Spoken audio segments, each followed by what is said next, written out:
అందరికీ వందనాలు. ప్రియ దేవుని బిడ్డలారా, ఈ రోజుల్లో మీరు దేన్ని వల్ల భయపడుతూ బాధపడుతూ ఉన్నారో, నా దేవుడు ప్రతి సమస్యను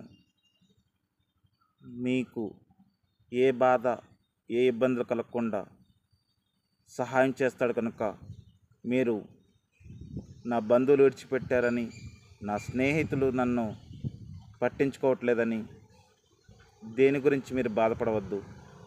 యేసుక్రీస్తు వారు గొప్ప దేవుడు. ఆయన కృపా కనికరం ప్రతి ఒక్కరికి తోడుగా ఉంటుంది. కనుక ఎవరు ఉన్నా లేకపోయినా యేసు ప్రభు వారు తన శాశ్వతమైన కృప మనకు ఎప్పుడు చూపిస్తూనే ఉంటారు.